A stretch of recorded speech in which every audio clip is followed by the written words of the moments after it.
Good evening. ഇന്ന് നമ്മൾ നോക്കുന്ന പർപ്പസസ് ഓഫ് അസസ്മെൻ്റ് ആണ്. അസസ്മെൻ്റ് എന്ന് പറയുമ്പോൾ ഡിഫറെൻറ്റ് ടൈപ്സ് ഉണ്ട്, നമുക്ക് എല്ലാവർക്കും അറിയാം. അപ്പോൾ അസസ്മെൻറ്റ് മേജറായിട്ടും സ്റ്റുഡൻറ്റ് എത്രത്തോളം അത് ലേൺ ചെയ്തു അല്ലെങ്കിൽ അതിൽ എത്രത്തോളം ഇമ്പ്രൂവ് ചെയ്തു എന്നുള്ളതൊക്കെ മനസ്സിലാക്കണം, അവർക്ക് എന്ത് മനസ്സിലായി എന്ന് മനസ്സിലാക്കണമൊക്കെ, അതുപോലെ തന്നെ ഇനിയും എന്തൊക്കെ മനസ്സിലാക്കാനുണ്ട് തുടങ്ങിയ കാര്യങ്ങളൊക്കെ നമ്മൾ മനസ്സിലാക്കുന്നത് ഈ ഒരു അസസ്മെൻറ്റ് എന്നുള്ള ഒരു പ്രോസസ്സിലൂടെയാണ്. അപ്പോൾ മേജറായിട്ട് അസസ്മെൻറ്റ് എന്തിനു യൂസ് ചെയ്യുന്നു അല്ലെങ്കിൽ അതിൻ്റെ പർപ്പസ് പറയുമ്പോൾ 3 എണ്ണമാണ് ആദ്യമായിട്ട് പറയാനായിട്ട് സാധിക്കുന്നത്. ഒന്ന് assessment for learning and assessment of learning and assessment as learning. Assessment for learning നടക്കുന്നത് എപ്പോഴാണെന്ന് വെച്ച് കഴിഞ്ഞാൽ ടീച്ചേഴ്സ് എന്ത് ചെയ്യുന്നു, സ്റ്റുഡൻസിൻ്റെ പ്രോസസ്സ് അല്ലെങ്കിൽ അവരുടെ സ്റ്റുഡൻറ്റ് പ്രോഗ്രസ് എത്രത്തോളം ഉണ്ടെന്ന് അല്ലെങ്കിൽ അത് ആ ഒരു പ്രോഗ്രസ് അല്ലെങ്കിൽ അതിൻ്റെ ഇൻഫറൻസ് ആണ് അവർ യൂസ് ചെയ്യുന്നത്. എന്തിനു വേണ്ടി? അവരുടെ ടീച്ചിങ് എഫിഷ്യൻസി ഇൻഫോം ചെയ്യാൻ വേണ്ടിയിട്ട് ഇത് യൂസ് ചെയ്യുന്ന ഒരു പ്രോസസ്സാണ് അസസ്മെൻറ്റ് ഫോർ ലേണിംഗിൽ നടക്കുന്നത്. ഈ അസസ്മെൻറ്റ് ഫോർ ലേണിംഗ് നടക്കുന്ന സമയത്ത് തന്നെ ഇത് ഒരുപാട് കാര്യങ്ങൾക്ക് ഹെൽപ്ഫുള്ളാണ്. ഇതെന്ന് പറയുന്നത് ക്ലാസ് റൂം പ്രാക്ടീസിൻ്റെ സെൻട്രൽ ആസ്പെക്റ്റ് ആണ്. അതുപോലെ തന്നെ പ്രൊഫഷണൽ സ്കിൽസ് ഒക്കെ ഡെവലപ്പ് ചെയ്യാൻ സഹായിക്കുന്നുണ്ട്. ഒരു എഫക്റ്റീവ് പ്ലാനിങ്ങിൻ്റെ പാർട്ടാണ് ഈ അസസ്മെൻറ്റ് ഫോർ ലേണിംഗ് എന്ന് പറയുന്നത്. അതുപോലെ തന്നെ മോട്ടിവേഷൻ ഫോസ്റ്റർ ചെയ്യുന്നുണ്ട്. ഇത് സ്റ്റുഡൻസിനെ എങ്ങനെ അവർക്ക് ഇമ്പ്രൂവ് ചെയ്യാമെന്നുള്ളത് അറിയാൻ വേണ്ടി സഹായിക്കുന്നുണ്ട്. എഡ്യൂക്കേഷണൽ അച്ചീവ്മെൻറ്റ്സിനെ റെക്കഗ്നൈസ് ചെയ്യാൻ സഹായിക്കുന്നുണ്ട്. സെൽഫ് ആൻഡ് പിയർ അസസ്മെൻറ്റ്സിനെ ഡെവലപ്പ് ചെയ്യാൻ സഹായിക്കുന്നുണ്ട്.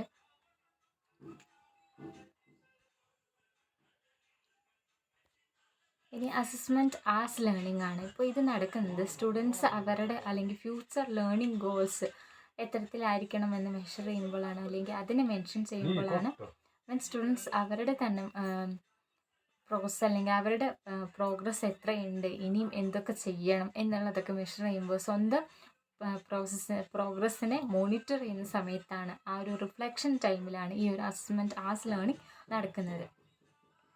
ഇതിൻ്റെ ഒരു സൈക്കിൾ ഇവിടെ കൊടുത്തിട്ടുണ്ട്. Then assessment of learning occur ചെയ്യുന്നത് when teachers use evidence of students learning to make judgements on students achievement against goals and standards. ആ ഒരു ടൈമിലാണ് ഈ ഒരു അസസ്മെൻറ്റ് ഓഫ് ലേണിംഗ് നടക്കുന്നത്. ദെൻ ഇതിൻ്റെ purposes of assessment general purpose പറയുമ്പോൾ അതിന് അഡ്മിനിസ്ട്രേറ്റീവ്, ഇൻസ്ട്രക്ഷൻ, റിസർച്ച് പർപ്പസുകളൊക്കെ പറയാനായിട്ട് സാധിക്കും. ദെൻ അസസ്മെൻറ്റിൻ്റെ പർപ്പസിൽ വരുന്ന ഒന്നാണ് മോട്ടിവേഷൻ ഇൻക്രീസ് ചെയ്യുന്നത്. അതുപോലെ തന്നെ it develop self regulation. Also it records achievements and it provide informations. Then assessments instructions drive ചെയ്യാൻ സഹായിക്കുന്നുണ്ട്. അല്ലെങ്കിൽ ഇതിൻ്റെ ഒരു മേജർ പർപ്പസിലൊന്നാണ് അസസ്മെൻറ്റ് ഡ്രൈവ്സ് ഇൻസ്ട്രക്ഷൻ എന്ന് പറയുന്നത്. അപ്പോൾ ഏതൊരു കാര്യത്തിലും ഒരു സ്കൂളിനെ സംബന്ധിച്ച് ഒരു ക്ലാസ്സിനെ സംബന്ധിച്ചൊക്കെ എപ്പോഴും എന്താണ് സ്റ്റുഡൻസിൻ്റെ അവർക്ക് എന്തറിയാമെന്നുള്ളത് നമുക്ക് പ്രീ ടെസ്റ്റ് ഇവിടെ ആണ് നമുക്ക് മനസ്സിലാവാൻ സാധിക്കുന്നത്. അപ്പോൾ എപ്പോഴും എന്താണ് പ്രീ ടെസ്റ്റ് അല്ലെങ്കിൽ ഇറ്റ് നീഡ്സ് അസസ്മെൻറ്റ്. അപ്പോൾ എന്നാൽ മാത്രമേ എന്ത് ചെയ്യാൻ പറ്റുള്ളൂ, നമുക്ക് അവർക്ക് എന്ത് കൊടുക്കാം, ഇനി അവർക്ക് എന്തൊക്കെയാണ് വേണ്ടത്, അല്ലെങ്കിൽ അവരുടെ കണ്ടീഷൻ അനുസരിച്ചാണ് നമുക്ക് മുന്നോട്ടുള്ള കാര്യങ്ങൾ പ്ലാൻ ചെയ്യാനായിട്ട് അല്ലെങ്കിൽ ഇൻസ്ട്രക്ഷൻ പ്ലാൻസുകളൊക്കെ നമുക്ക് ചെയ്യാനായിട്ട് സാധിക്കുകയുള്ളൂ. അതാണ് അസസ്മെൻറ്റ് ഡ്രൈവ്സ് ഇൻസ്ട്രക്ഷൻ എന്ന് പറയുന്നത്. ദെൻ അസസ്മെൻറ്റ് ഡ്രൈവ്സ് ലേണിംഗ് അതുപോലെ തന്നെയാണ്.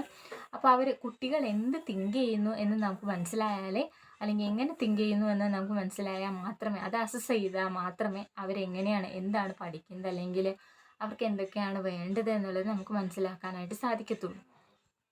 Then assessment inform students of their progress. അവരുടെ പ്രോഗ്രസ്സിനെ, സ്റ്റുഡൻസിൻ്റെ പ്രോഗ്രസ്സിനെ ഇൻഫോം ചെയ്യാനും ഈ ഒരു എഫക്റ്റീവായിട്ടുള്ള അസസ്മെൻറ്റിലൂടെ മാത്രമേ സാധിക്കത്തുള്ളൂ.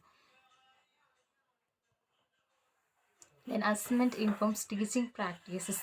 അസസ്മെൻറ്റ് ടീച്ചിങ് പ്രാക്ടീസിനെ അല്ലെങ്കിൽ അതിനെയും എന്ത് ചെയ്യുന്നുണ്ട്, അസസ് ചെയ്യുന്നുണ്ട്. അതിൻ്റെ assessment informs teaching practices. Reflection on student accomplishment offers instructors insights on the effectiveness of their teaching strategies. Then എല്ലാത്തിനും എന്താണ് ഒരു പ്രീ അസസ്മെൻറ്റ്സ് ആവശ്യമാണ്. Administered before students begin a lesson or unit course or academic programme. ഒരു pre അസസ്മെൻറ്റുകൾ നമ്മളെപ്പോഴും ചെയ്യും, അതും അത്യാവശ്യമാണ്. ഈ പ്രീ അസസ്മെൻറ്റുകൾ വളരെ അത്യാവശ്യമാണ് നമ്മളെ ഒരു ക്ലാസ്സിനെ സംബന്ധിച്ചോളൊക്കെ പറയുമ്പോൾ. ദെൻ 2 ടൈപ്പ് മേജറായിട്ടുള്ള അസസ്മെൻറ്റുകളാണ് പറയാനായിട്ട് സാധിക്കുന്നത്. ഒന്നെന്ന് വെച്ചാൽ ഫോർമേറ്റീവ് അസസ്മെൻറ്റും 2 സമ്മേറ്റീവ് അസസ്മെൻറ്റ്. ഫോർമേറ്റീവ് അസസ്മെൻറ്റ്സ് എന്ന് പറയുന്നത് ഇൻ പ്രോസസ് ഇവാലുവേഷൻ ആണ് ഈ ഒരു ഫോർമേറ്റീവ് അസസ്മെൻറ്റ്സിൽ നടക്കുന്നത്. അപ്പോൾ ഒരു യൂണിറ്റ് പഠിപ്പിക്കുമ്പോഴോ അല്ലെങ്കിൽ ഒരു കോഴ്സിൻ്റെ ആ ഒരു സമയത്ത് അക്കാദമിക് പ്രോഗ്രാമിൻ്റെ എൻഡിലല്ല നമ്മൾ ഇത് നടത്തുക. ഇൻ പ്രോസസ് ആയിട്ടാണ് ഈ ഒരു അസസ്മെൻറ്റ് നമ്മൾ നടത്തുന്നത്. അതായത് മൾട്ടിപ്പിൾ ടൈംസിൽ ഇത് അഡ്മിനിസ്ട്രേറ്റ് ചെയ്യുന്നതാണ് ഈ അസസ്മെൻറ്റ് പ്രോഗ്രാം. ദെൻ അതിൻ്റെ ഒരു സൈക്കിളാണ് ഇവിടെ നൽകിയിട്ടുള്ളത്. ദെൻ സമ്മേറ്റീവ് അസസ്മെൻറ്റ് നോക്കുമ്പോൾ സമ്മേറ്റീവ് അസസ്മെൻറ്റ്സ് എന്ന് പറയുന്നത് it used to evaluate student learning at the conclusion of a specific instructional period, typically at the end of a unit, course, semester, programme or school year.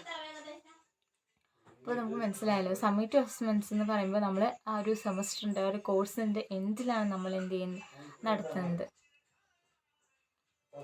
ഇനി ഈ അസസ്മെൻറ്റിൻ്റെ purposes of അസസ്മെൻറ്റിനെ 5 ഹെഡിങ്സിൻ്റെ കീഴിൽ group ചെയ്തിട്ടുണ്ട്. അതെന്ന് വെച്ചാൽ to select, to certificate, to describe, to aid learning and to improve teaching.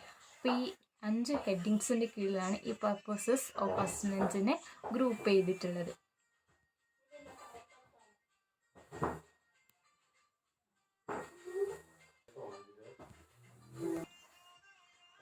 Assessment selection പ്രോസസ്സിനെ help ചെയ്യുന്നുണ്ട് എന്നുള്ളതാണ് to select എന്നുള്ളതിൽ വരുന്നത്.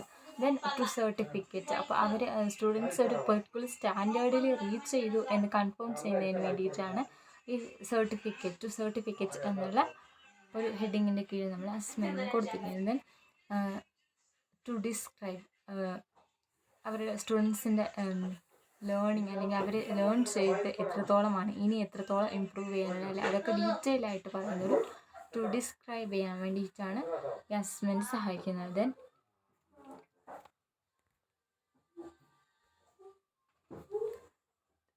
ടു എയ്ഡ് ലേണിംഗ്, അസസ്മെൻറ്റ് എന്തെങ്കിലും സഹായിക്കും സ്റ്റുഡൻസിനെ ലേൺ ചെയ്യാൻ സഹായിക്കുന്നുണ്ട്. അപ്പോൾ to aid learning. Then to improve teaching, assessment ടീച്ചേഴ്സിനെ വാല്യൂ ചെയ്യാൻ ഇവാലുവേറ്റ് ചെയ്യാൻ സഹായിക്കുന്നുണ്ട്. അപ്പോൾ അതുകൊണ്ട് തന്നെ അതിൻ്റെ എഫക്റ്റീവ്നെസ് അവർക്ക് ചേഞ്ച് ചെയ്യാനായിട്ട് പറ്റും. According to their assessment process they can change their learning methods or strategies.